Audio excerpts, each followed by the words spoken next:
Happy Eclipse Portal Week. Let me test the sound out here. I don't even know if this is streaming. We'll see what we got here. Oh, looks like we're live. Oh yes. How y'all doing this evening? July 21st. Heading up to the lunar eclipse next week, next Friday. How you all feeling? Hope you're doing good. Let's see what we got here.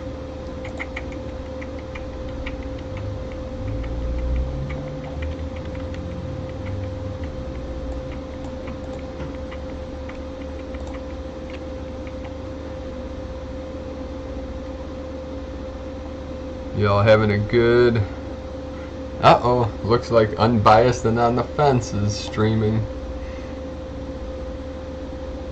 8 at 8, power of 8 at 8. We're heading up to the Lion's Gate here on 8/8. This week are going to be some intense energies flowing into this realm from the higher realms.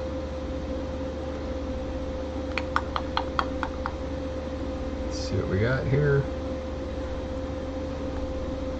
Trying to load up the chat.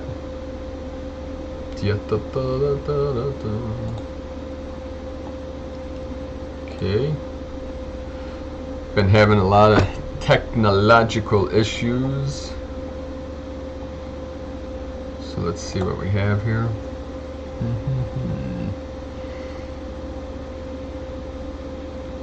Hope you can hear me okay.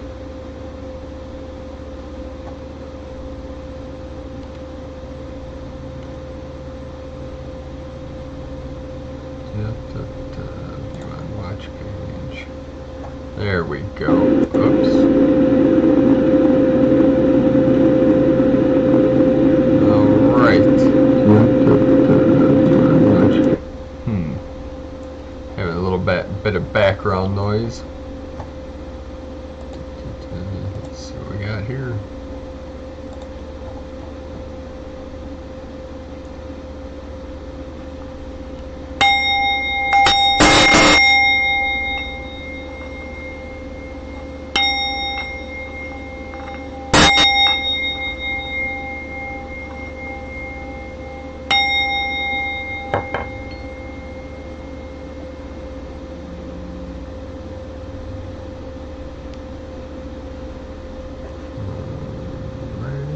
Oops.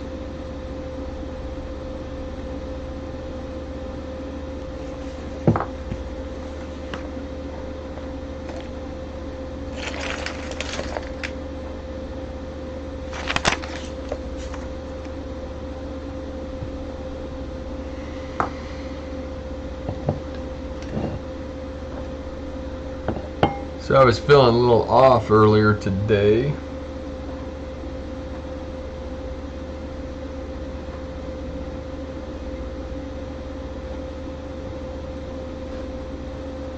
Something wasn't sitting right, something wasn't feeling right. So a friend had called me thanking me for some Shilajit that I gave them. Now Shilajit that comes from a couple locations, comes from the mountains. Hold on one second here.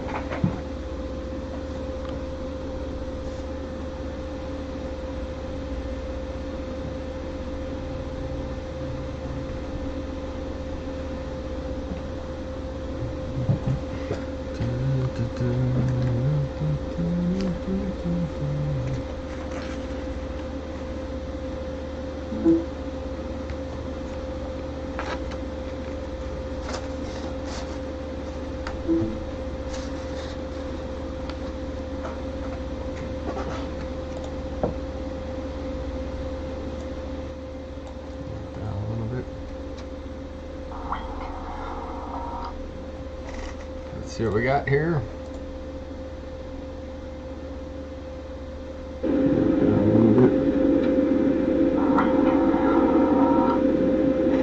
Let's see what we got here. Alright, so we're going to talk about the Lyran Starship, but first off, I wanted to recommend anyone that might be feeling off, feeling out of balance. I'd recommend a element called Shilajit. That's Shilagit. It's been translated as Destroyer of Weakness, Conqueror of Mountains. I'll put a link in the video in the description below this video after the stream's ended. Hey Bella, how you doing? So it's like a black tar. It comes from the Himalayan mountains. I got mine from Russia, from Mongolia, from the Altai mountains, and I like to put it in with pu'er tea. This thing's a crack. Pu'er is black tea. It's a fermented tea. It's great for the stomach, good for digestion, and it helps ground into the earth. So all you need is a pea size, so you can buy it in bulk from Etsy, or Amazon sells it. You can find it on eBay. But pu'er, it's spelled P-U-E-R-H, pu'er, or P-U-E-R. There's a space or a dash, P-U. You can get that on Amazon. I'll put a link for that in the description below. I'm trained in the 5 elements of tea, and black would be like for the earth. Sometimes you see it for kidney, bladder, but it's very good for the stomach and grounding. To help ground you into the earth, especially if you feel like you're flying away, feeling off, if you have vertigo, spinning. Shilajit is really good for that too, and any kind of weakness in the chi.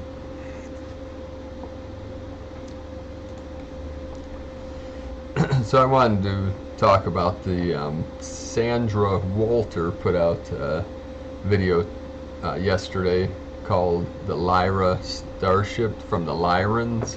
The Lyrans are the feline beings from the Vega star system, where their original experiments for creating a divine human DNA template began.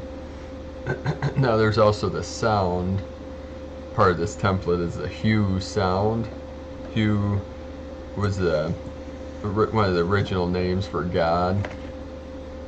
Hue, like color, light. Hue, you can sound the hue sound. Hue.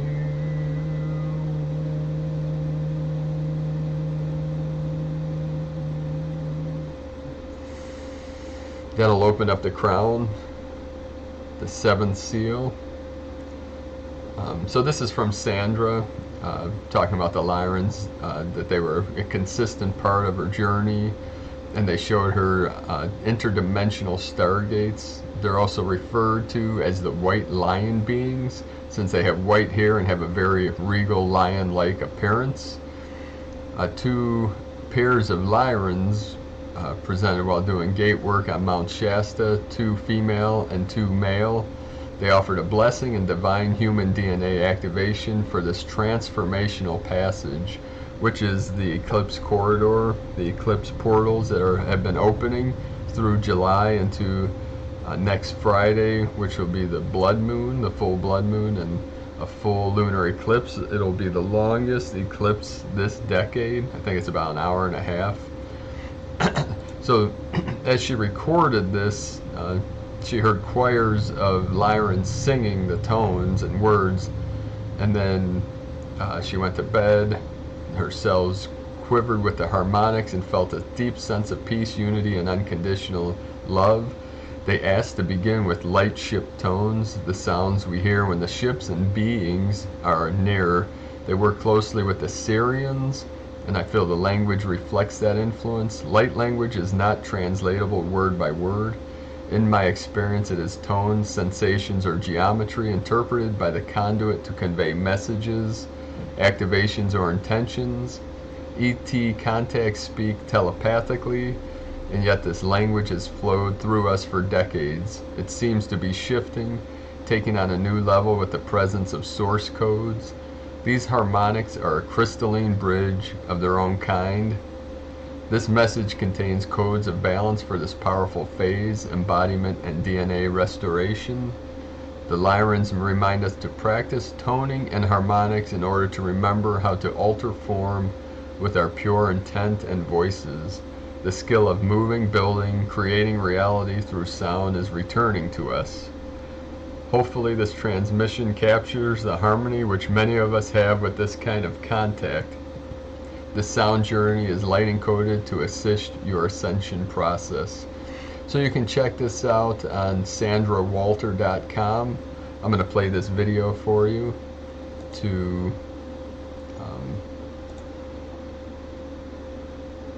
it's about 10 minutes long. Make this full screen here.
Alrighty.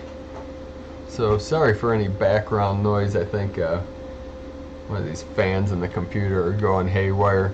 So just one of the other technological issues we're dealing with. So as you saw in that video, Sandra does Sunday meditations. I think, what did it say, like 8, where is it? Boom, boom, boom, Yeah. boom. Oh, but that was pretty nice. That was pretty cool. Well, let's see. Okay, so yeah, 8:11 a.m., 11:11 a.m. and 5:11 p.m. Pacific time. I think that global for 33 minutes. So you can do that with Sandra or by yourself. And so while this video was playing, I took a step outside, and there are some amazing clouds right now. I saw a cloud that looked like a lightship. Then I smelled it. It smelled like frankincense in the air. So I love that smell of frankincense and myrrh and Palo Santo. So let me jump on here. Thanks, Chris. So after Chris, after awakening for 2 years, you feel like you know nothing, a fraud at times, an ego trap. Maybe this should probably okay. So one thing to keep in mind is that in this realm we live in a paradox. So there's a lot to know and there's nothing to know. Consciousness is always expanding and learning and transforming, transcending. So the Zen master, there's one Zen master that we train with that I think they wrote a book called this, but they would say only don't know. They're, you know, the Zen, in the Zen school, it's like you learn a lot, you practice a lot until you have an awakening, and then you let it all go. You realize that it was all just an illusion anyways, and then you can just have fun with all the information. So I know sometimes we feel like frauds because we feel like we don't have all the answers, but truthfully it's just being true to yourself and living from the heart. As long as you live from the heart, there's nothing to pretend and there's nothing to learn. But in this paradox that we live in this matrix, you know, everything we learn, every book you read, every lecture you listen to, it's like putting a piece of a puzzle together, and the more you learn, the more that picture becomes clear. But in the end, we let it all go, you know, because you are the truth, you are the Buddha, you are an awakened being. The only difference between you and the Buddha is that the Buddha knew that they were awakened. He would say, in the heavens and on the earth, I alone am the world-honored one. So basically, he realized that we already are pure awareness, that there's really nothing to know. So in this paradox, people think in terms of black and white, right and wrong, left and right, up and down. But we must realize that there's, in between the black and white, there are 50 shades of gray. And in the Buddhist philosophy and Taoist,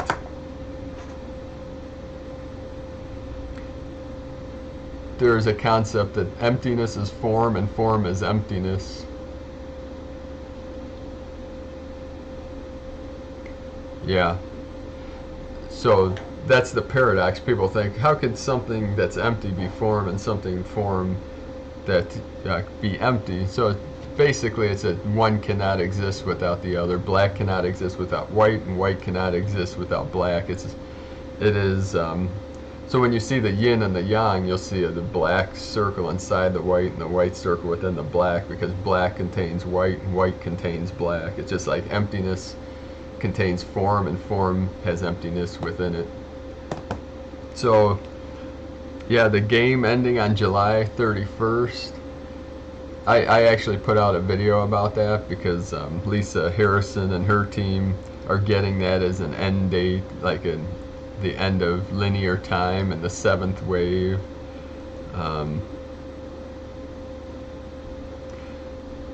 That is a potential. It is a possibility.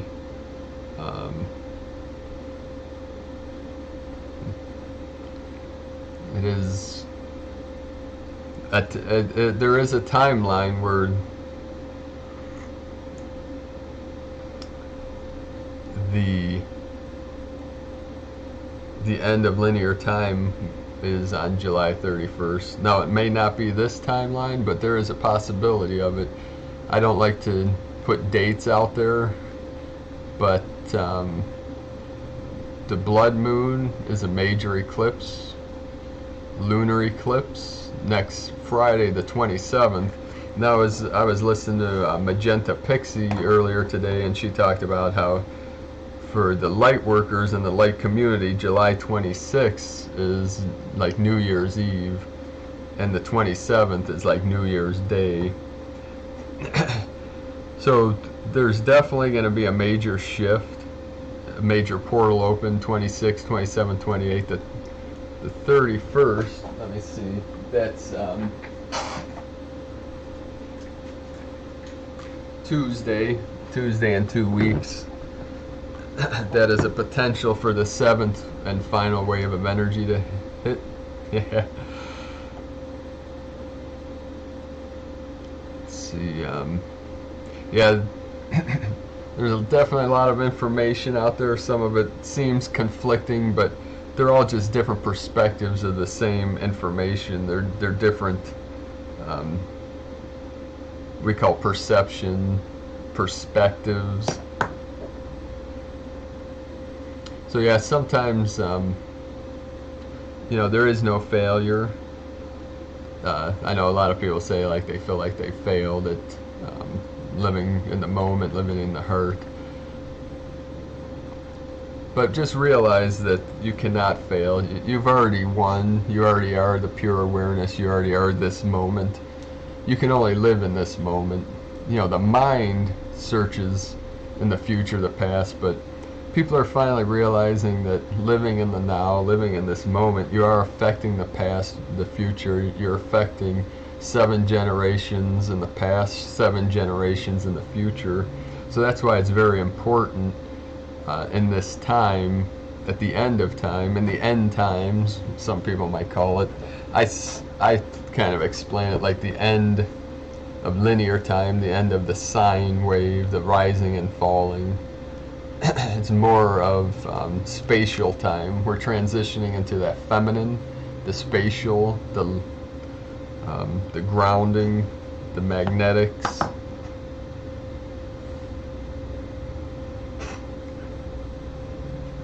I also want to talk about Magenta Pixie. Has put out a call to all truthers, lightworkers, and starseeds to unite, to come together, because there's been conflicts within certain communities, and that is part of my mission, is to bring the truthers and lightworkers and starseeds together to help manifest this new earth, because there's conflict within these communities, and in these times it's time for us to come together. And I'm a little bit of everything and a whole lot of nothing, so I don't label myself as anything. I've trained with Buddhist masters, Taoist masters, shamans, healers, sages. So I use something from everything and create my own philosophy.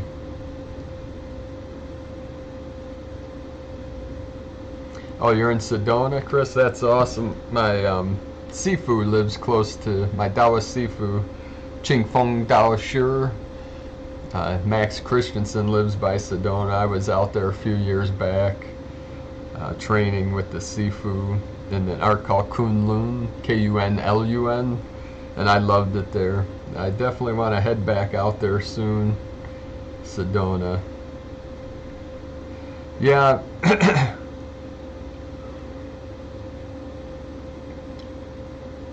Yeah, anything that makes you feel inadequate is not the truth. That's part of the illusion.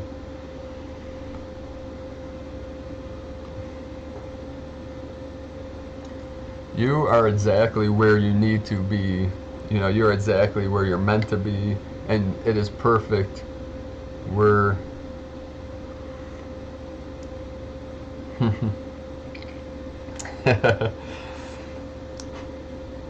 Hey Nanette, thanks for joining me. Yeah, I was joking about the Unbiased on the fence. He has a lot more followers than me, but it's cool. I mean, I appreciate. I love his channel. I love his his shows. But yeah, we all have our own message, and they're all interlinked. They're all combined. You know, we all put our. Everyone's here to lift all light workers, all starseeds, and then in the process, all humanity. I like to say my team of 144, because in part of my mission is bringing 144 light workers, starseeds, and truthers together to help uplift all of humanity. Yeah, a lot of people, Bella, are tired. Some people it's chronic fatigue, because one reason for this is as these shifts happen and as the magnetics of the earth minimize and the Schumann resonance raises, it's affecting people's adrenal glands. Our nervous systems are getting more sensitive, especially starseeds, because they don't feel like they're from this realm, which they're really not. This is just a temporary place, the temporary avatar. So as the nervous system gets more sensitive and the feelings get more intense, it can release adrenaline into the bloodstream, and then it makes the body more tired. But also, the body needs more rest. There's our DNA shifting as these cosmic rays are coming in, what we call the cosmic radiation, the cosmic rays. And these frequencies are coming in. Plus, we're dealing with toxins in the environment. We're dealing with these high frequencies from technologies. So it's pushing on everyone's threshold. Hey Bella, 51 years old. You definitely could be a starseed, because it's any age. There's no age to that Dolores Cannon talked about these different waves of energy and starseeds coming into this realm to help all humanity, but yeah, there's no age. There's starseeds that are 100 years old. There's starseeds that are 1 year old. That basically, the starseeds have been labeled as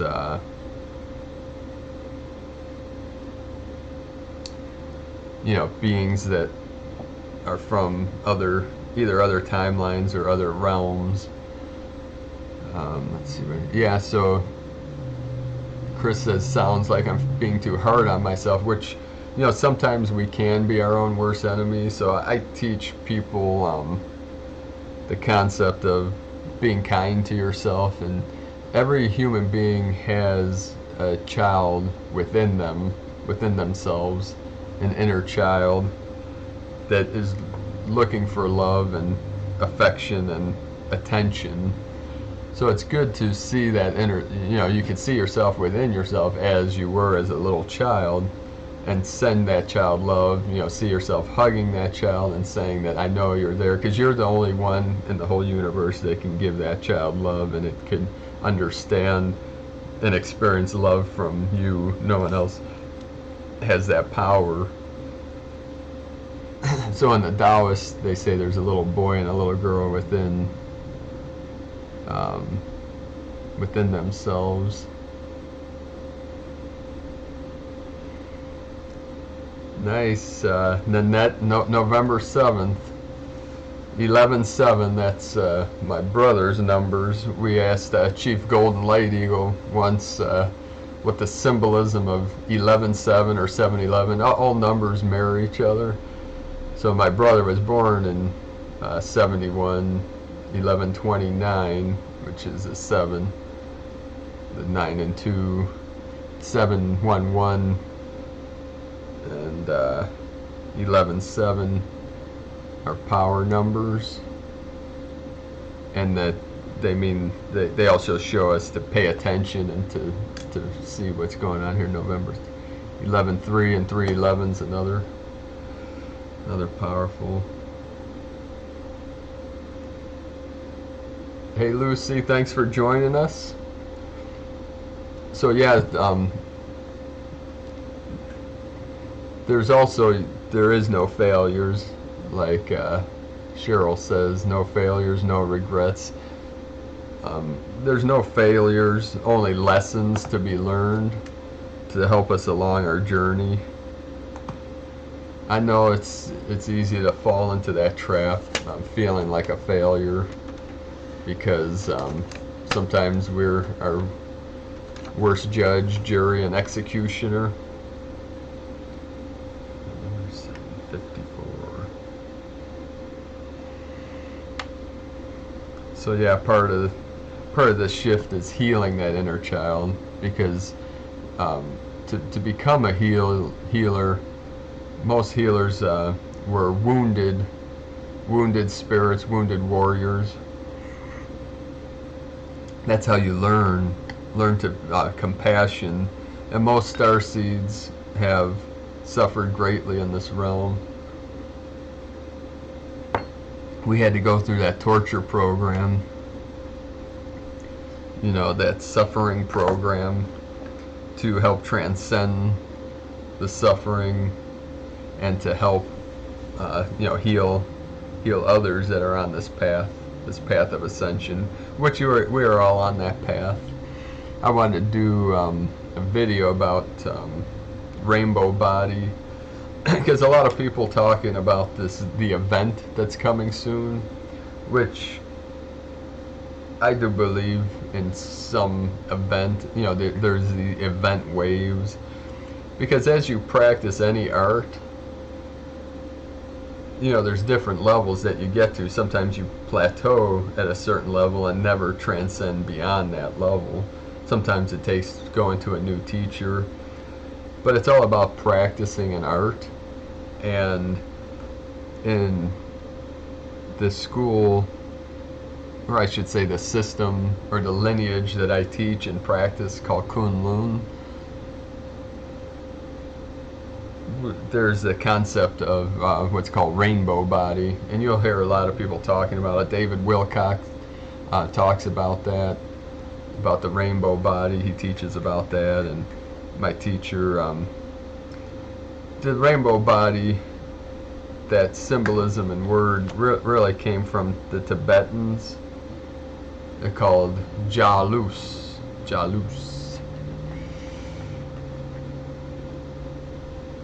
which came from Guru Rinpoche. My teacher's also a reincarnated High Lama. But if you look up rainbow body, that's, in the Christians they call it the coat of many colors. See, Dzogchen, rainbow body, Jalus, or Jalu, is a level of realization. This may or may not be accompanied by the rainbow body phenomenon. The rainbow body phenomenon is a religious topic which has been treated fairly seriously for centuries, included in the modern era. So here's an image of rainbow body. This is Guru Rinpoche. So most people that talk about rainbow body don't even know the story. My teacher taught us the story of rainbow body. We call gold dragon body in our lineage. All forms of spiritual practices have a form of rainbow body. Even the Christians, they call it the coat of many colors. In the Jewish tradition, they call it indestructible diamond body. In Buddhism, in some Buddhist arts, this is a Buddhist art too, they call rainbow body, but like in the Zen Buddhist, they call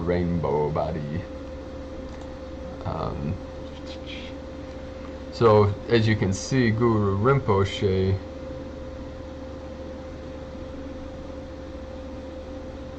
yes, it does. Most people are feel that something is coming, but not the end. Yeah, there is no end because there was no beginning. You know, one end is the beginning of something new. Yeah, a lot of people are seeing, they say eyes to the skies because the changes are being really noticed in the sky. Some people are seeing cracks in the firmament, or the firmament is the dome over the earth, the electromagnetic field that surrounds the earth. So this, let's see, can you see that? Yeah, so rainbow body. They call it that because let me make this bigger here.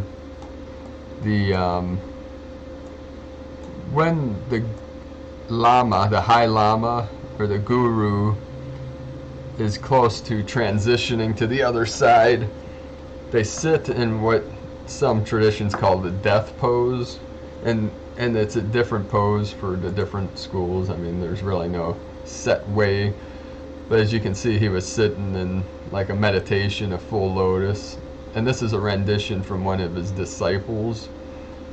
And what they'll sit, their organs will stop, and for I believe 7 days, 4 to 7 days, their bodies will stay soft and warm. And I believe it was on the 7th day, the disciples saw these rainbow lights spiraling out from the Guru's dantians. We call it a dantian, which is like a chakra. You know, there's three. There's a lower dantian, middle, and upper dantian in the Taoist practices, which is past, present, future, body, mind, spirit. So the students saw these rainbows emitting from the dantians, and then a flash of white light, and then the body was gone, and what was left behind was parts of the robe, some bone, and ash, and they ground those up and turned them into pills that the future disciples would consume to take on the energy of that guru.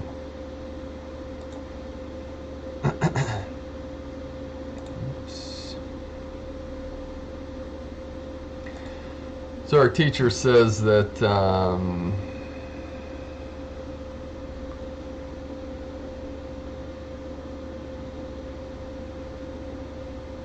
that 1% every 100 years can attain rainbow body. It's a form of alchemy too. Like the alchemists, when they talk about transmuting or transforming lead to gold. Lead symbolizes a 3D body, the gross matter, the solid matter, and gold symbolizes the light body. You can't see the light body, that's why the body disappears, because light, that pure white bliss, that pure white light, is not visible to the eyes. We see what light reflects off of it, or we see light as it goes through a prism to create the electromagnetic spectrum. Isn't that cool? You know, just think of that word, the electromagnetic spectrum. That's the 7 colors of the rainbow, and then those 7 colors expand and transform into the billions of colors that we see. So that's like the 7 dwarves, you know, the 7. You see, they each had a different color in the rainbow, and then Snow White was the pure white light. Like Walter Russell would say, God is the still white magnetic light at the center of all things. The center of your being is that pure snow white, that pure white light, that one light, the source light, the divine light, which that one light splits into the 7 colors of the rainbow body. So rainbow body is transitioning back to that still white light, fully conscious, fully aware. and there is a Zen master, Benkai, would say that all beings are born perfectly awakened Buddhas. And then there's also the concept that there is no death because there is no birth. You just always were, always will be that pure white. So, yeah, it is beautiful to see a person's inner child. That's when they light up. Because most beings in this realm today have a broken, what we symbolically say a broken spirit. I mean, you can't really break a spirit, but our perception is broken. So it's like a caged human animal. Most people are like, feel like they're trapped in a cage, feeling anxiety, because like a horse that, you know, is taken from the wild or at birth, and they break their spirit by staying on their back for a certain amount of time. The human, to break their spirit, which means that then they can ride it, because you can't ride on a wild horse's back. It's they will throw you into next week.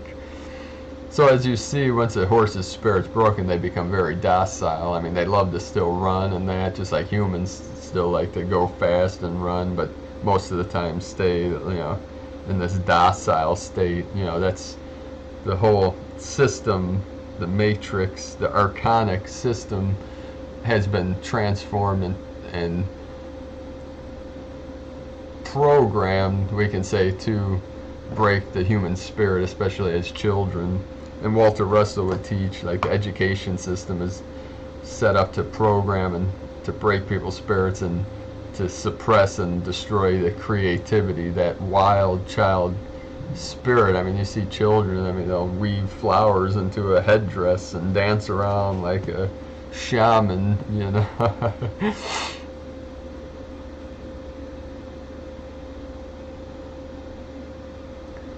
Awesome, Lord Jameson. Lord Jameson.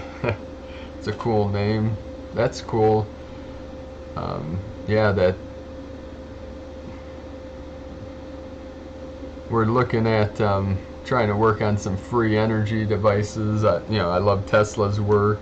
I was watching Marina Jacobi, who's been channeling information from, I believe, the Pleiadians about these technologies based on frequency and sound. Walter Russell, he really knew all about the octaves, the different octaves of frequency. I have one of his books here. Let me see if I can grab it.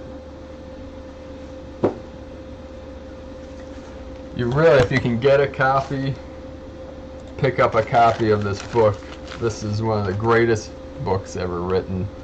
The Man Who Tapped the Secrets of the Universe by Glenn Clark. It's only about 57, 58 pages, but it will blow your mind. Walter Russell was friends with Tesla. He was friends with Mark Twain. One of the great, if you've never heard of him, this is one of the greatest minds that ever walked in this realm. Here he is here.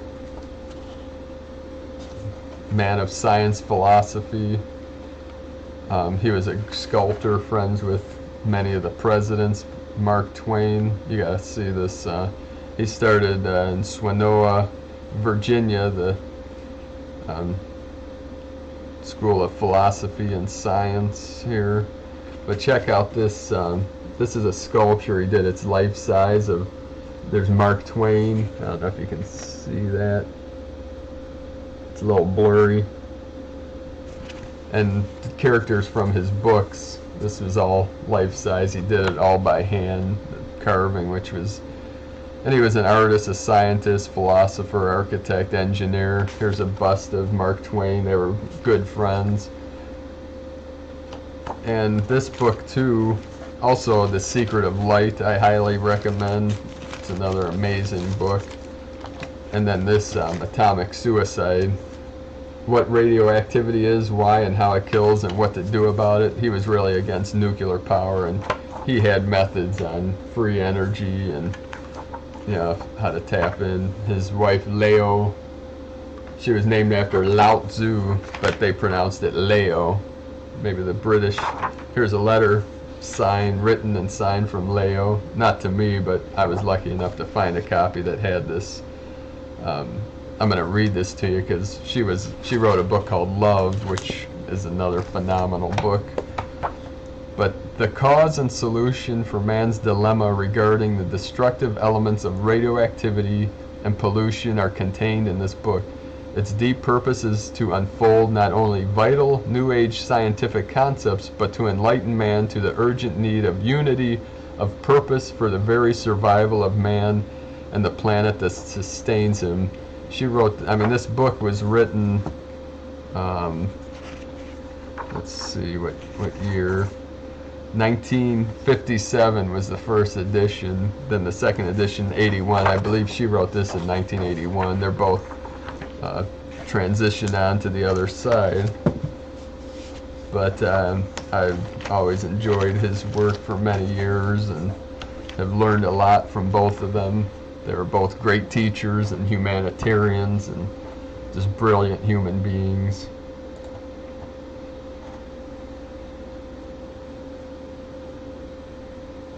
Yeah, definitely. That's why I'll call you LJ. He says that science technology proves what you are saying to be correct, as well as our neurotransmitters emit measurable amounts of electrical discharge when we think, and that's why, like the gurus say, thoughts are things, they are energies, they are frequencies. And yeah,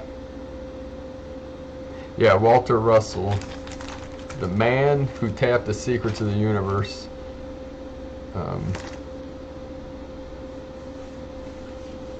Yes. So let me see if I can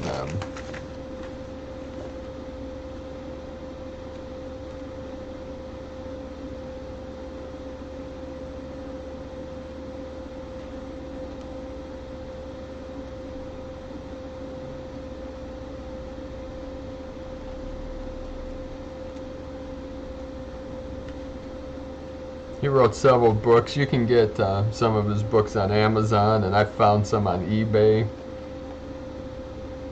Let's see.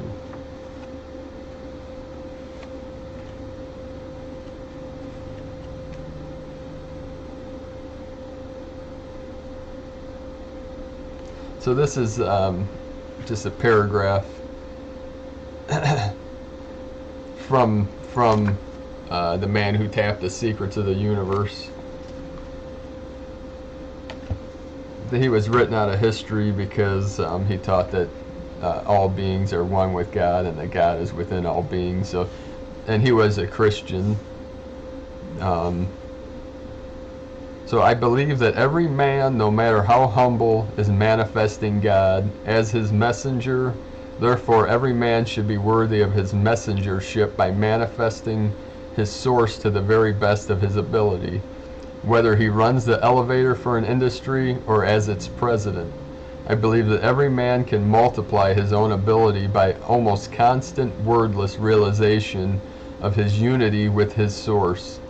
I have myself made that feeling so much a part of me that I actually feel myself to be an extension of the source, that my works are not my own but interpretations of the source. I believe that such constant realization keeps one so exalted with inspiration that one is thus insulated from the thousands of distractions which lead one away from his own design of life, and thus protects him from petty temptation, from disease, and from those man harms which constantly come to those who are not thus one with God. I believe that such a constant realization ennobles one automatically. One's stature is greater, one's step more elastic, one's aura more powerful, and it makes other people see that light in one's eyes, which attracts people to him who has it. So there you go. I mean, this is a man that was teaching that we are one with the source, we are one with God, and that we are manifesting God's will through our actions.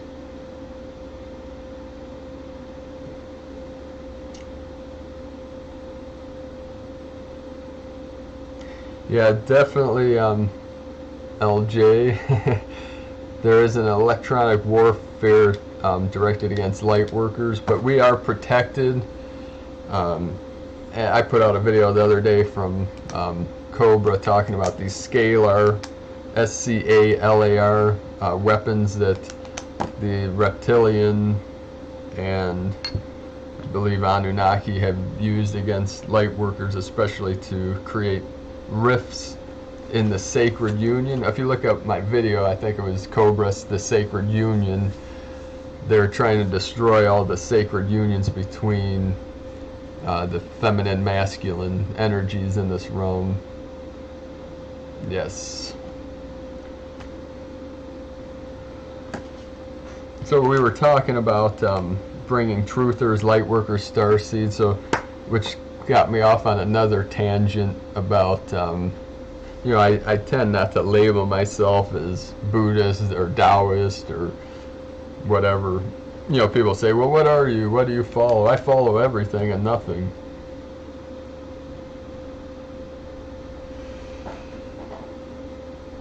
Yeah, there's my teacher who's the Sifu, the Taoist Sifu, Max Christensen. You can check him out on primordialalchemist.com. He's also a physicist, but not by trade, but just he can tap into the source, just like Walter Russell. And he talks about you know, you could build what's called a Faraday cage, which blocks, you know, all these frequencies and protects you from any of these electromagnetic weapons. So let's see, Faraday was a scientist. See, just look up Faraday cage. It's a, or some people call it a Faraday shield, is an enclosure used to block electromagnetic fields. A Faraday shield may be formed by a continuous covering of a conductive material, or in the case of a Faraday cage, by a mesh of such materials.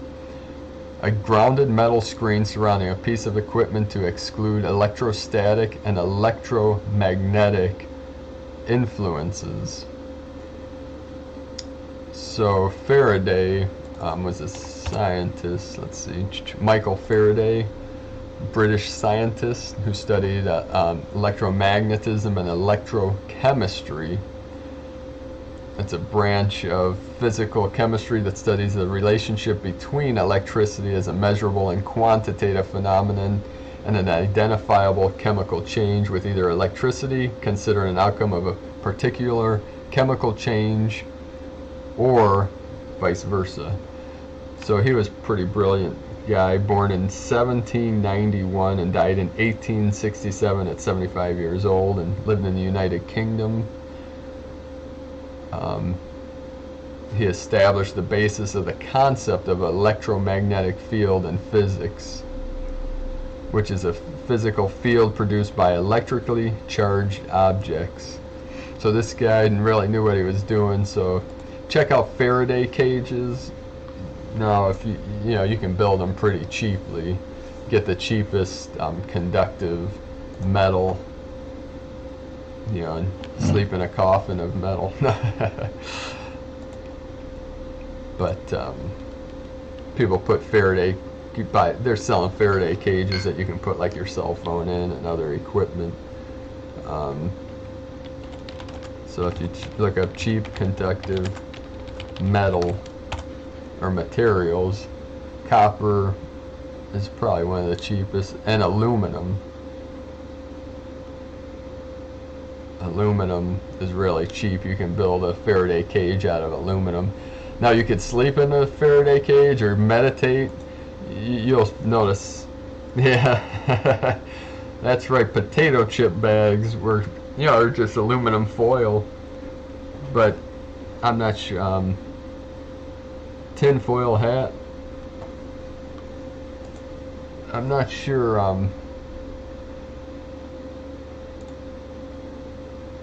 I'm sure tin has some kind of conductivity, copper and silver. Let's see, thank you Google, does tin conduct electricity?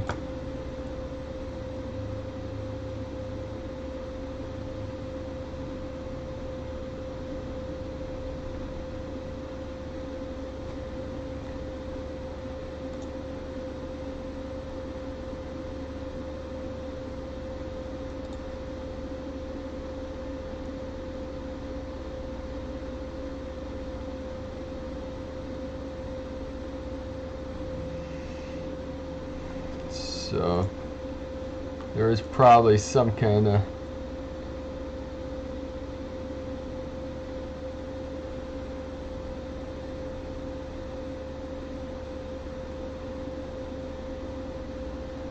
yeah, I'm sure taking your battery out, you know, usually will make the electrical device inactive, so that probably would work.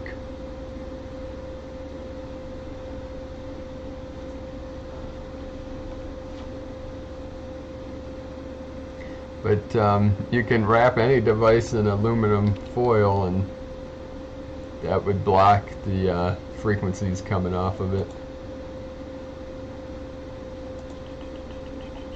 As long as the whole device is enclosed within the metal.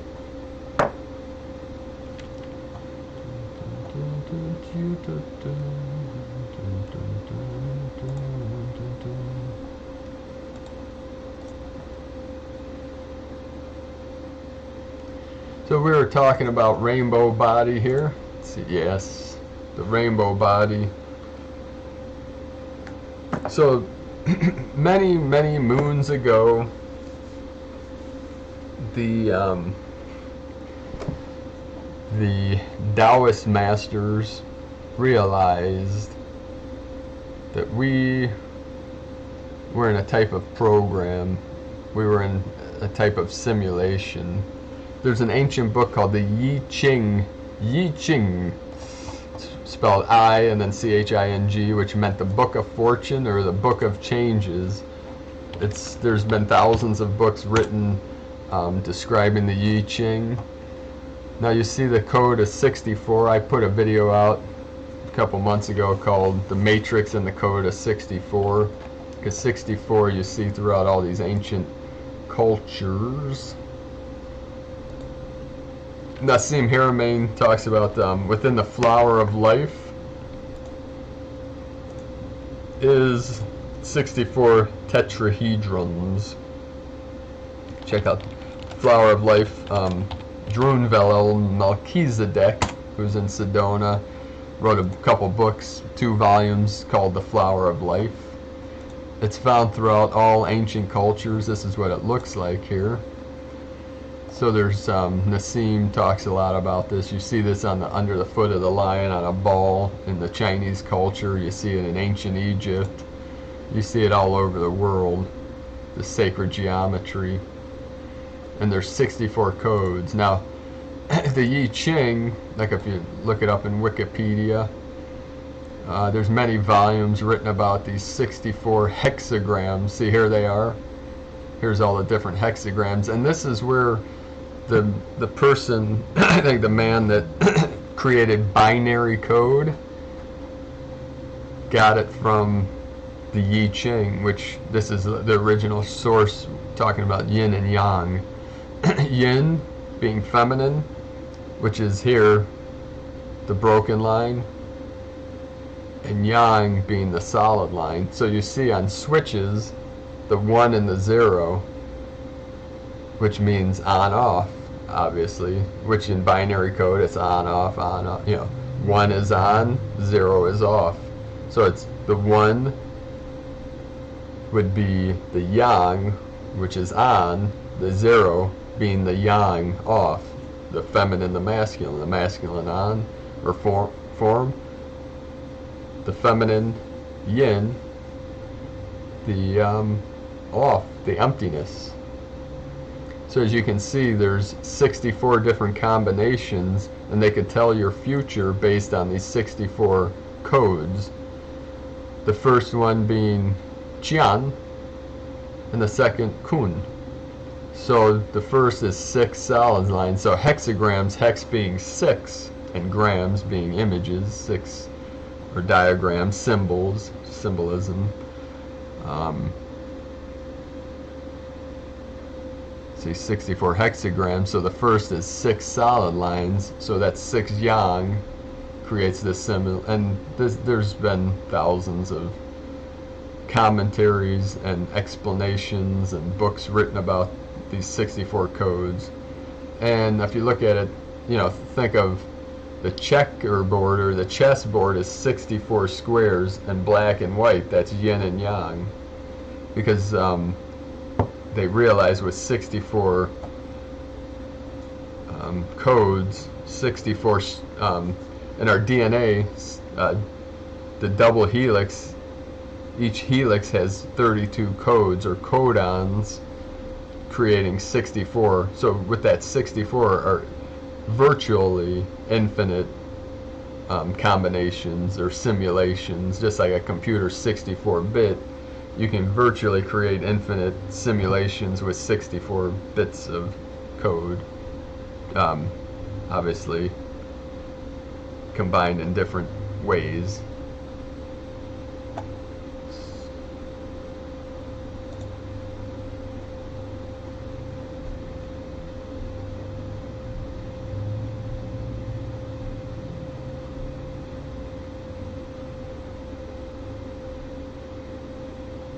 Yeah, so LJ, it is pretty profound. Like if you look up cymatics, that's the sound frequencies that form all the symbolism. So my Sifu teaches that from the void, from the original stillness or emptiness or void, what we call void, came sound. Even in the Bible, in the beginning was the Word. Now different cultures have different sounds of that. Some say Om, some say Hu, some say Nori.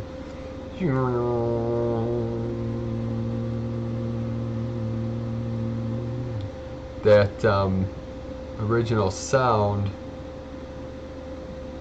got to such a frequency where it transformed into light, what we call light, which is really just another frequency.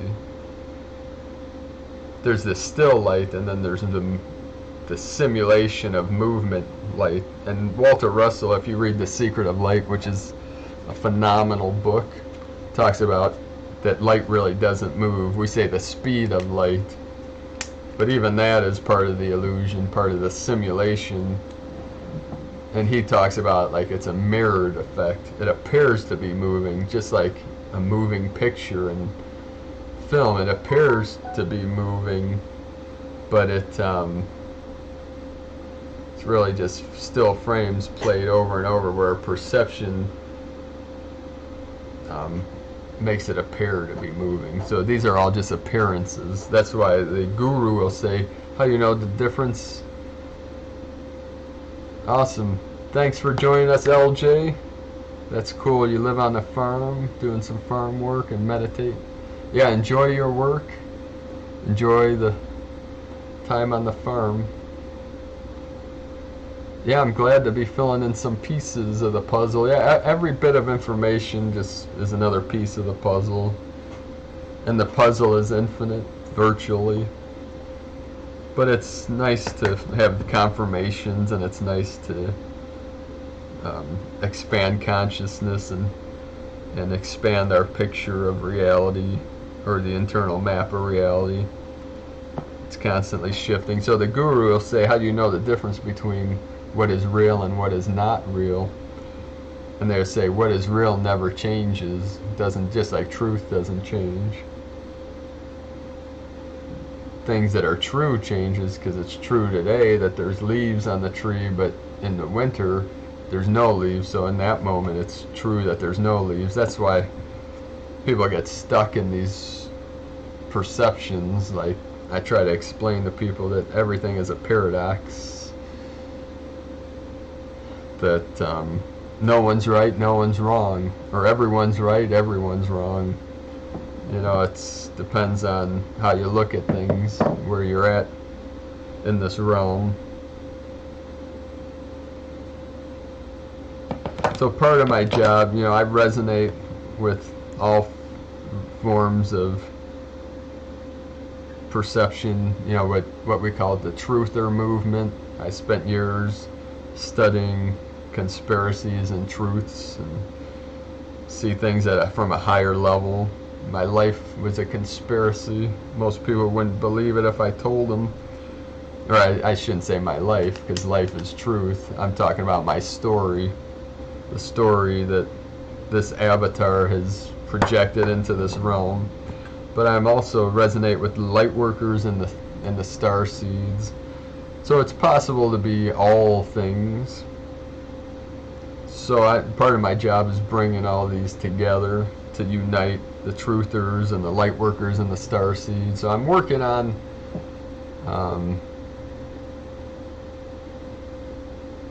that's awesome, Lucy. The rainbow body.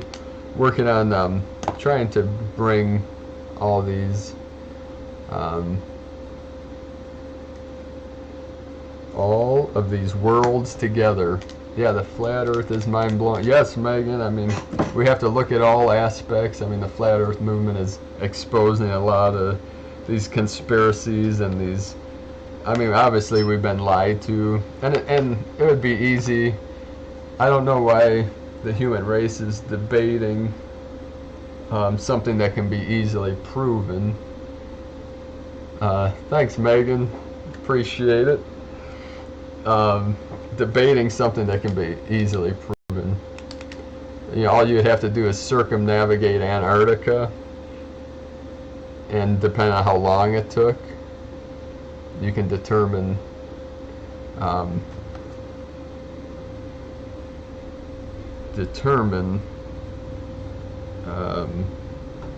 you know, if the Antarctica would surround the Earth, or if it's a continent at the bottom of a globe. I mean, it's be very easy to prove. Yes, bless you too, my friends, everyone watching, Cheryl, Chris. Let's see.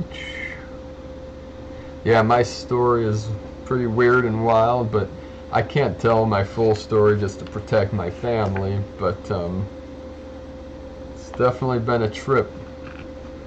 But part of my story was, you know, I trained with many masters over the years. I try to live a simple life and drink tea. I've trained in the 5 elements of tea, but I've trained in monastery and temple, in the Zen Buddhist. Zen just means meditation in Japanese. It's Chan, C-H-A-N, in Chinese. So I've had many teachers, and I teach an art now called Kunlun. I've taught, trained in Qigong and some Shaolin arts and Tai Chi and Zen Buddhism, Taoism. And part of my story, you know, because of some torture I went through as a child, I took many years of healing and traveled and trained with many masters, and now I teach a small group. I'm not allowed to teach online. I could teach privately through Skype, but it's a protected lineage that my teacher started, my Sifu, that I've trained the last 7, 8, 9 years. At times all becoming irrelevant.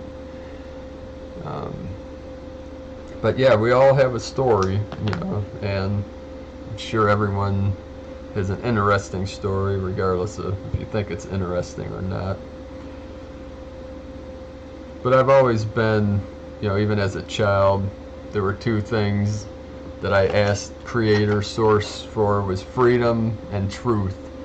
So I've always been a seeker of truth. I've read hundreds and hundreds of books and been to many masters and many teachers, and you know, I still learn every day, still read, and you know, just because it's fun. You know, I'm interested in knowledge, the truth.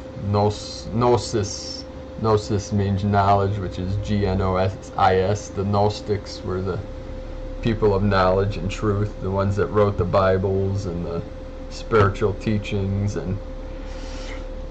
But now there's this concept of time traveling into the past, leaving, you know, our future selves traveling through time, leaving us messages throughout time in these ancient texts and ancient architecture. And so this matrix is weird. So getting back to rainbow body. So that's ultimate freedom, is returning to light body, fully conscious, fully aware. And this concept of some of the secret societies and spiritual practices taught that they made it secret because they knew that only so many people can attain rainbow body in this story, in this matrix, because you can't have a matrix without souls, without consciousness, without stories linking together and connecting. And Barry Long would teach us the concept, have you suffered enough? Because until you've suffered enough, you're not even going to try to free yourself from the prison. If you didn't know you were in prison, you wouldn't even try to free yourself. Not that it matters either way, but most spiritual practices are about how to end suffering. The Buddha would say life is suffering, but I don't believe life is suffering, because I believe life is another word for love. Life is truth. Life is the source. But I think, that was a translation from the ancient Sanskrits. Life is suffering, but I believe it would be better translated to say living is suffering, or the program is suffering, the story is suffering. That, life is eternal, life is the light.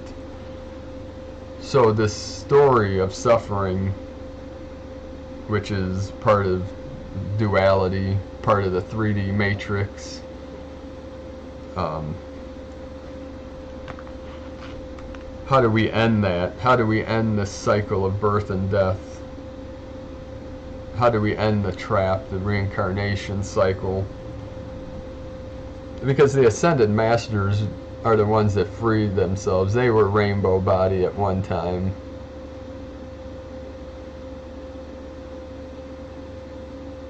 Yeah, pain is bliss and bliss is pain. They're one and the same.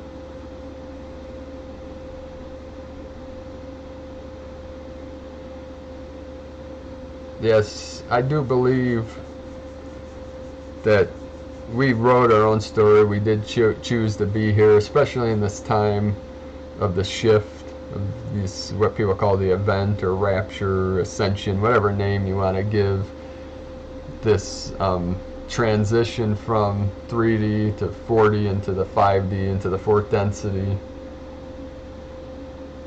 But it's not that these secret societies hijacked it.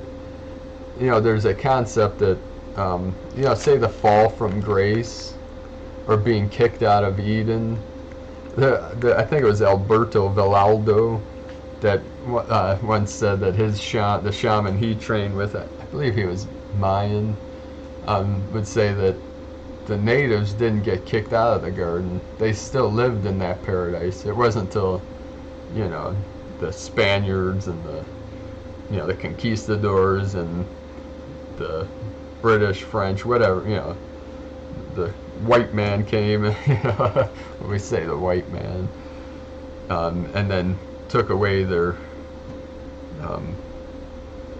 culture, I guess you could say it, took away their freedom, put them on reservations or locked them in the prisons or whatever, enslaved. And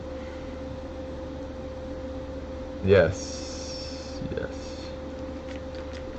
your guides are correct, Megan. Welcome to 5D as we know it. Yeah, this, it's all part of our perception. 5D would be what the ancients called Eden or Shambhala or the Crystal Palace. There's many names, Valhalla.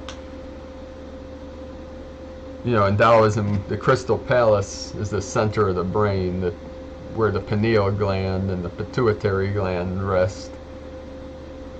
It is the still white magnetic light. And that this concept in Christianity, the fall from grace, was when, when you think of fall, the fall of man, was when we lowered our frequency from that 5D into the 3D to experience a different aspect of ourselves, to experience part of that duality. and then we bring back that knowledge to the higher realms. And there's the concept of, you know, the light balances the dark and the dark balances the light. You know, there's people starving here while there's people becoming obese over there. You know, more food, you know, they throw away food when these people beg for food. You know, it's like the more someone suffers here, the more the spirit's lifted over there. So another thing I wanted to talk about, let's see, so yeah, the secret societies, you know, the secret societies were hijacked by, you know, these lower 4D entities, what some people call the reptilians or the draconians, where they just, see, the thing is, it's kind of, you know, if we call this like a prison planet, because at one time humans could come and go as they pleased, but once we became trapped in this form, in this story, in this avatar, we couldn't leave at will, which would be like astral projection or, you know, out-of-body type experience. That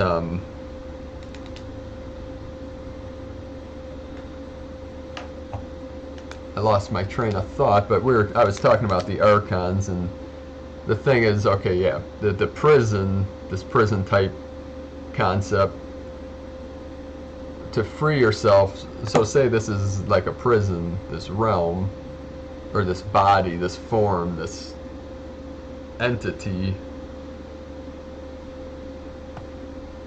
To attain rainbow body would be to free yourself from this prison, or from this cycle of birth and death, for this reincarnation cycle. So the thing is, think of someone that's in a prison, like a man-made prison.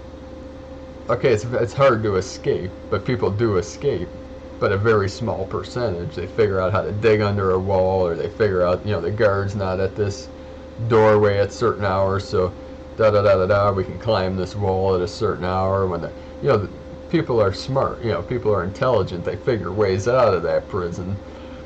So if someone escapes out of a prison and they're like, okay, they dug under the wall, what do? They put guards along that wall, they dig the walls deeper, they put electrified fences, they make it harder and harder to escape.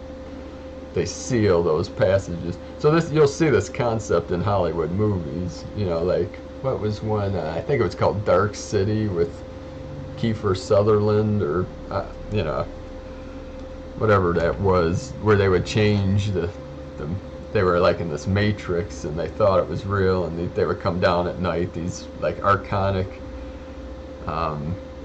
entities that would change the matrix to keep people thinking that they were in a reality, in some real, and not realize they're in a sim. Well, it's the same thing with these lower 4D entities that are feeding off of human suffering and human emotion. They don't want everyone to escape. They can't exist without the human food, what some people call loosh. You know, the loosh, you know, which is the energy that emits out of the negative emotions.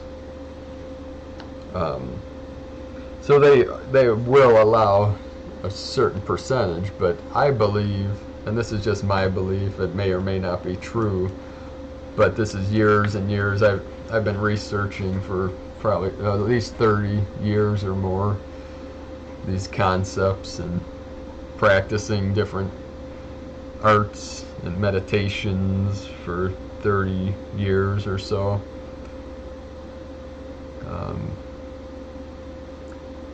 That what people are calling the event or the ascension will be a collective rainbow body, a collective shift. And this may or may not happen in our lifetime. I believe it will, because as more and more people wake up, it does affect the collective, and it is affecting. So what people are calling the solar flash, it could just be that source white light energy penetrating and filling this realm with that higher pure bliss light. and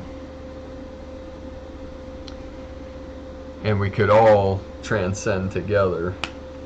Now, it may not affect all life on this planet. I don't know. I don't have all the answers. I don't claim to. But I'm seeing these signs, the signs of the times, we'll call it. And there is a lot of evidence that we are shifting into, 5D, what people are calling 5D, which is more so light body, living from the heart, being connected to all things, and remembering who we truly are, remembering our true self. So generally, to attain this rainbow body, or light body, in this realm, in this form, you take your body with you. You transform it. If anyone ever saw that movie Powder, there's a couple movies where they kind of show this concept.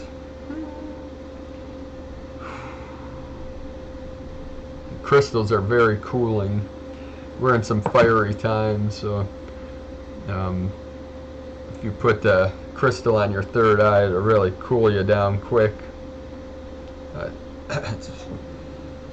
So in that movie Powder, where he had these abilities that most humans didn't have, these healing powers, or the power to connect different consciousness.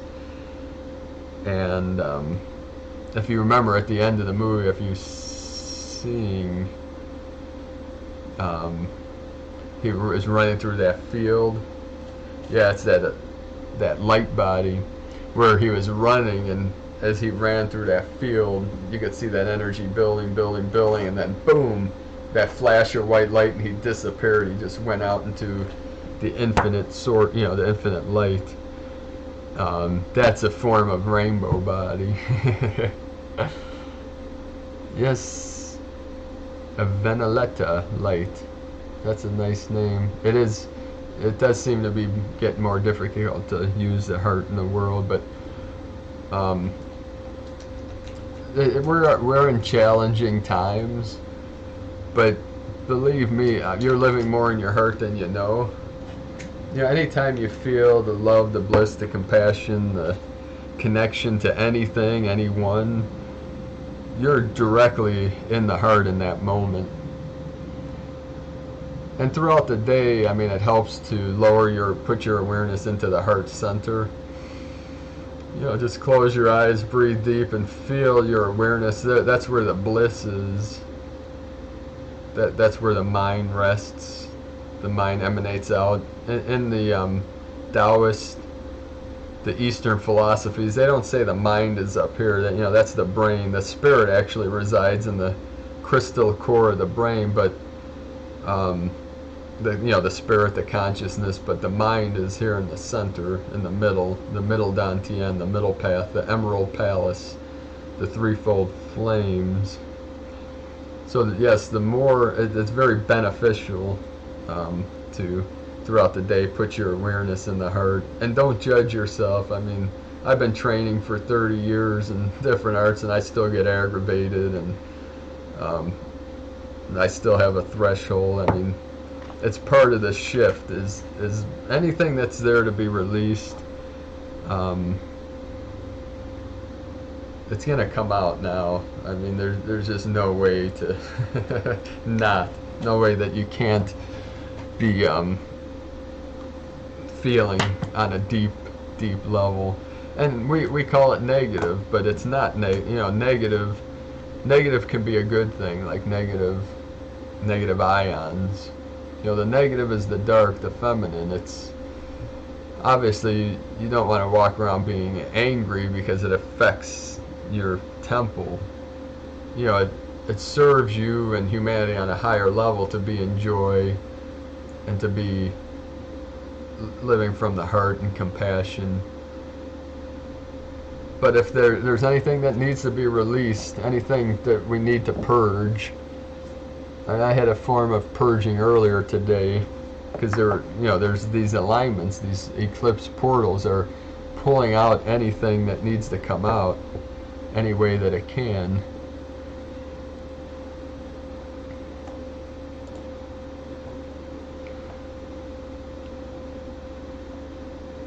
So part of the realization that we are in some kind of simulation, you know, what some people will say the mind of man, that's an imagination, it's the imaging, the images of the projection from the source into the void.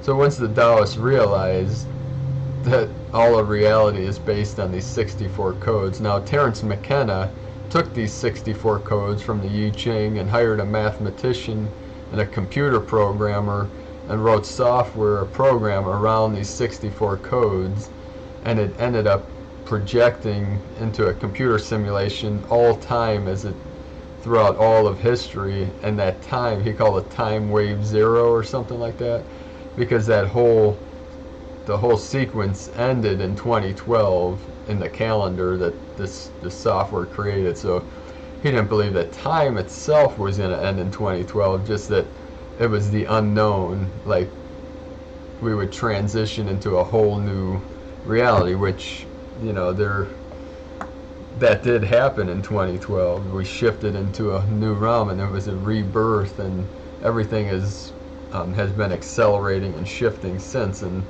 you know, especially this year, you know, especially with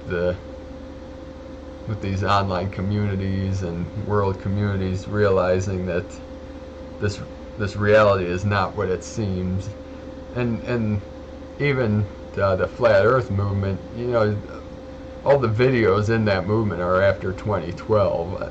People are realizing that this realm is not what it seems.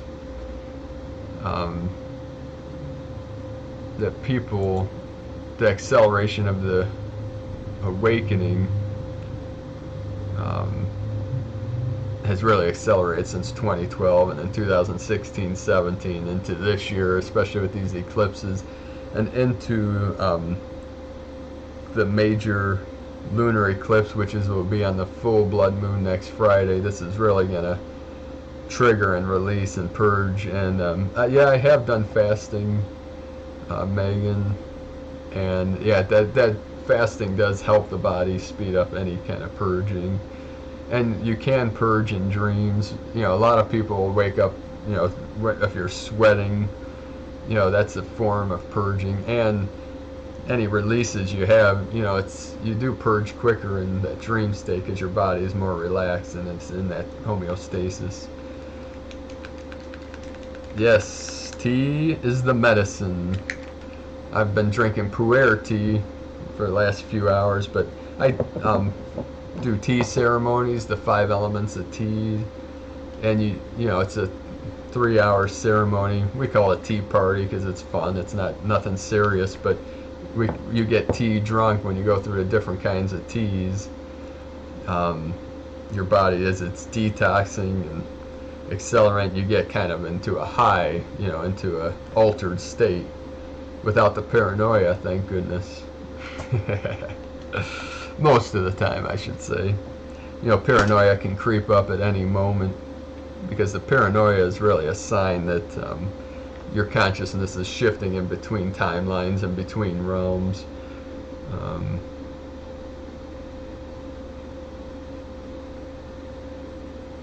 Yeah.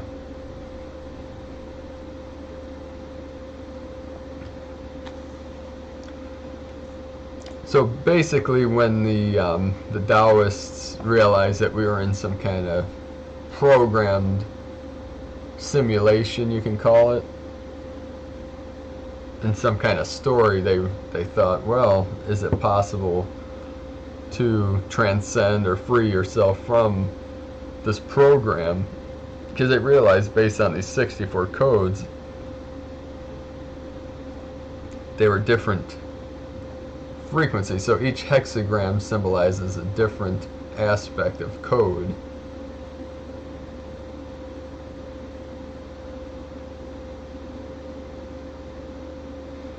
That they've formed a practice on how to free yourself from that program. they call it the fortune. You know, that's where fortune tellers came from. You know, now we say fortune is more like wealth, but fortune also means the future, to foretell, fortune. You know, fortune, we say tune, but it, you know, it's this frequency, it's a sound. So if you look up, you know, for tune, you know, like a tune, fortune, you got the number 4, or what is it for, you know, or forefathers, you know, what came before, you know, the fortune is the future, you know, telling the future. Fortune tellers would tell you what's going to happen in the future. So they used these coins with symbols on them, and then they would throw the coins, these fortune tellers, these ancient Taoists and Buddhists. So they realized if you can tell the future, that future is basically written in stone. But they also believe you can change the future. You can also change the past, you know, resonating from the present. So to be able to free yourself from this program, or from the program of what we call the Matrix. Now the Matrix also is an ancient word. It wasn't invented, you know, with Keanu Reeves' character.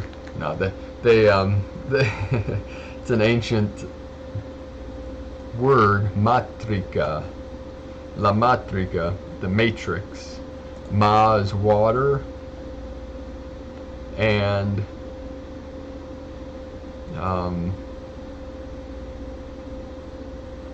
tricks, trika, silly rabbit. Tricks are for kids. I just saw someone that Megan have a cup of tea, must have a cup of tea, from Alice in Wonderland. Yeah, the British fell in love with tea.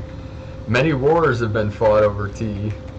You know, the opium wars in China were over tea. The Tea Party, you know, the Boston Tea Party, that was all about taxing tea. It's like, you're not taxing my tea, man. You know, I can't live without my tea. Tea has penetrated into all cultures around the world. But that tricks, you know, silly rabbit, tricks are for kids. That was the white rabbit. And tricks, why was tricks for kids? You know, the magic tricks came from tricks. You know, magi, matrix. The MA is always water. You know, it's water symbolism. Marine, Mary, Virgin Mary.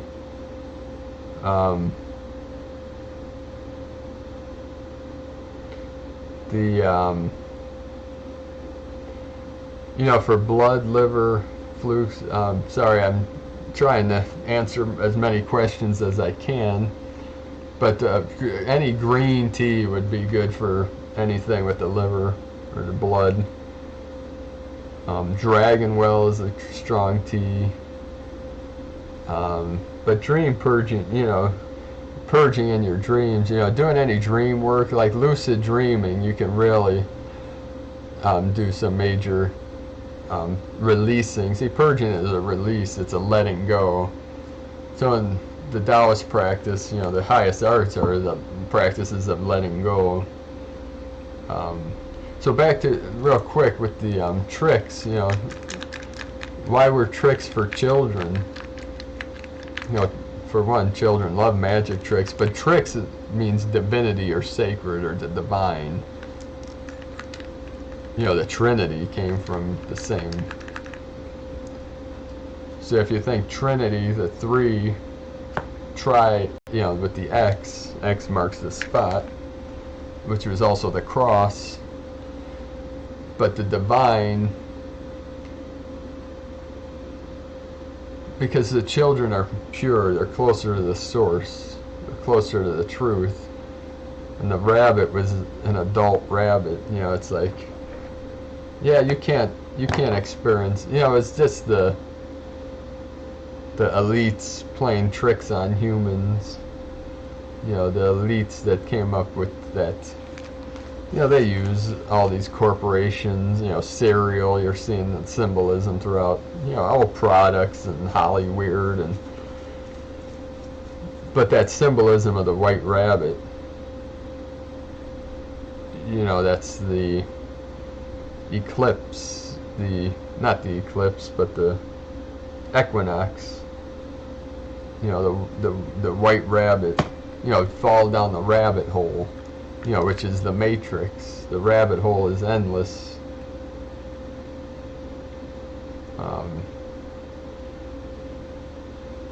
So the British, they fell in love with tea. So that's, I mean, why they included the Tea Party in Alice in Wonderland. Lewis Carroll, I think, wrote it, but he was an initiate into a secret society that knew about these symbolisms. That and not so much. I know, like a lot of people, you know, want to say, you know, all these secret societies are worshiping the devil and this Luciferian thing. Yeah, a lot of the secret societies got penetrated by the reptilian and the Luciferian, the Satanists and that, but that does not mean that all secret societies and all mystery schools are evil and worshiping the dark and all this stuff. You know, a lot of the Christian belief systems are based on pagan beliefs and these ancient Egyptian rituals and whatnot. But the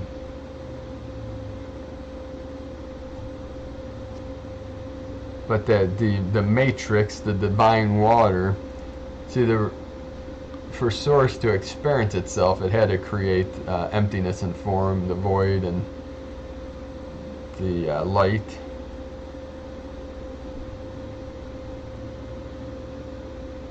The matrix. So there was a true matrix, you know, there was a matrix that was like the Eden, because 5D is a true, it's a pure matrix. It's the waters, you know, the divine waters of the non-physical water. See, there's the, and all the Taoist teachings, you have to think of the physical and the non-physical. You know, the energy that you feel, the energy that you see, the energy that's unseen. It's like Don Juan and Carlos Castaneda books would talk about, there's the known, the unknown, and then the unknowable. Which the unknowable, you are the unknowable, you are the unknown, you are the known. That's the Trinity too. So the unknowable, which is the true God, is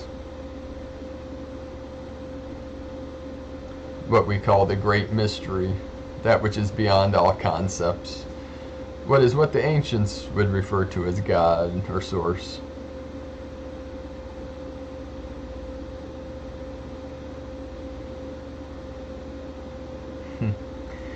Yeah, Lisa Harrison's cool. I like her work.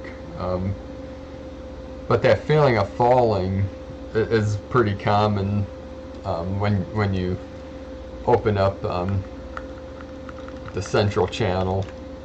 So you might either experience it as you shift to a higher realm, a spinning like a vortex, or a feeling of falling, which is very common. Yeah, Lisa, Aluna Ashes, I like her work too. A lot of the feminine energy is really coming out. Like most of my life back in the, especially in the beginning of my spiritual transition and practices, which started back in the 80s. I was born in 73, so some of my first experiences with ETs, dolphin, you know, these alternative new age type stuff.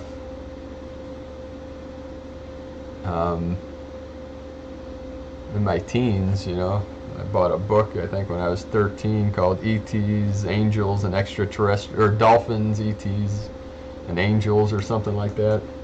But I was always into, even as a child, Native American art. I used to have Bev Doolittle's paintings hanging on my wall when I was a kid. I used to get Ranger Rick.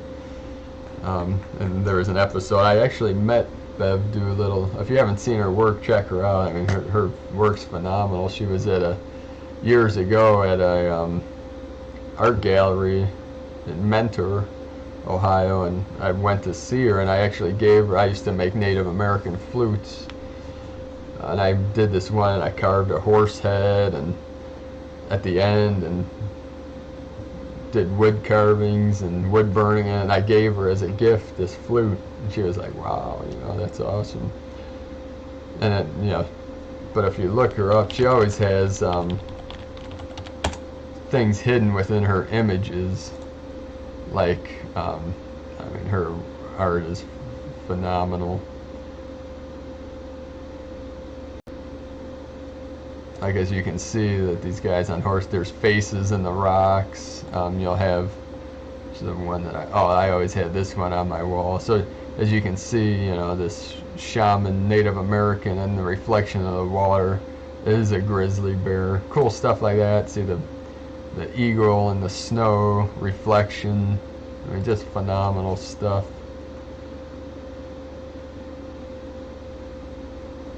But to see it in person, I mean, her work is just, there she is there with one of her paintings. That's not a very good image.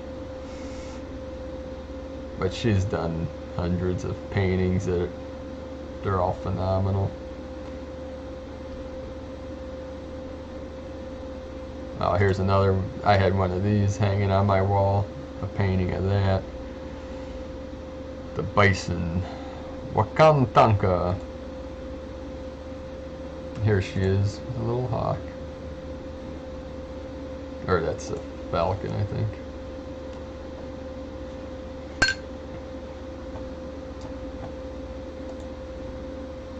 Let's go back here.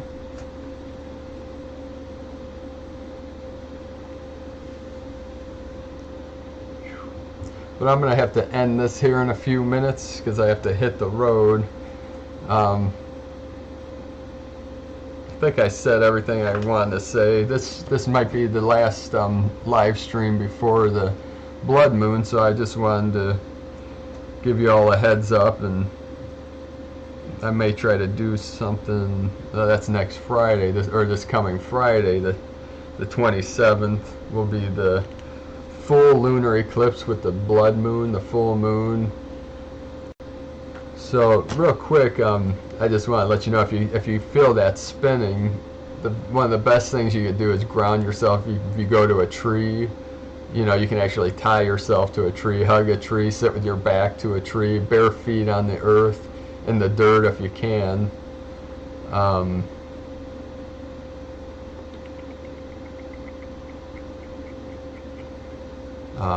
Yeah, because that's very common.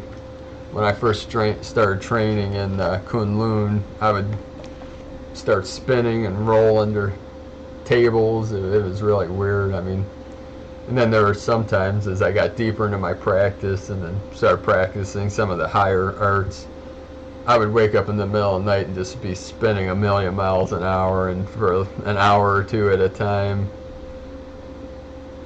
which is not fun while you're going through it. I mean, you get real, I would get real nauseous and just have to just keep spitting so I wouldn't project into the realm. But yeah, that's just part of the purging, part of the releasing, letting go. And as you shift your magnetic field, you know, that Merkaba field in the center of your being. Thanks, Megan. Thank you, Chris, Cheryl, Tricia. Thanks everyone for joining me. But yeah, you just ground into the earth, you know, drink tea. That would always help me. Get the good stuff. Get the loose leaf pu'er tea, P-U-E-R-H. You can just look that up, pu'er. Aroma tea. When I was in San Francisco a few years back after Shasta, we trained up in Mount Shasta. I've been very blessed to be able to go to these sacred places to train with my Sifu. He guided me to, you know, Portland and Mount Shasta, then Sedona, all these sacred vortexes.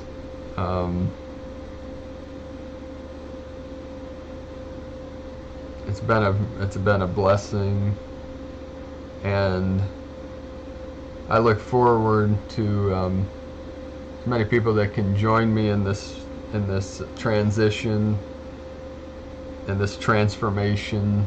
I appreciate everyone for joining me in these live events. I do it for you. It brings me joy that to connect with fellow Lightworkers, Starseeds, and Truthers. And I hope to do more connecting. I've been trying to figure out the technology to connect with other Lightworkers and Starseeds through this video stuff. Took me a long time to figure out this Streamlabs. Now I think I might be able to use Zoom to get other people on this show to hear their stories and connect with other Lightworkers and Starseeds, Truthers, to bring their message out to the world. Yeah, I'm grateful for everyone that leaves comments, everyone that likes the videos, shares the videos. I have this vision of a healing retreat I want to build in Ecuador, Vilcabamba. So I have a video out there on some more information on that, and if anyone wants to get involved in something like that. I was also looking with one of my team on buying some land out by Sedona and starting a healing retreat or commune, whatever. You know, place for, you know, all the Lightworkers to join. Yeah, the whirling dervishes, those were actually one of our gold dragons in our lineage, Kahn in Japan. He trained with the Sufis. The whirling dervishes were is an Islamic tradition where they spin until they stand still, or until they feel like they're standing still. Thank you, Lucy. Thanks, Megan, Chris, Nanette, everyone, Megan, everyone that joined me tonight.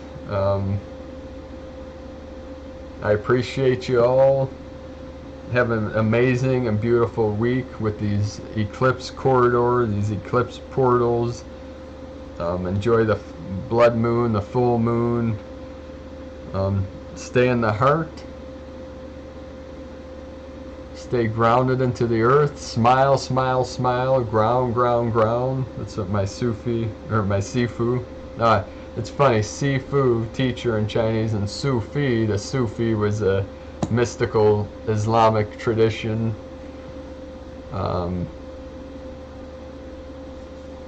That was beautiful. Safe travels, my friends. Thank you. I appreciate all for coming. Much love. I love you all. I connect to you all through my heart and through these technologies and through the connection of the World Wide Web, the interwebs that connects us all through the physical technology, but we're also connected on the non-physical, the energy, the emotional highways and byways, and the loving energy that we're all transmitting out into this realm. So keep shining your lights brightly, my friends. Keep sending your love, light, and infinite source light. Namu Amida Butsu, Namu Amida Butsu, Namu Amida Butsu. I take refuge in the Buddha of infinite light and infinite light. Be well, my friends. Much love and light.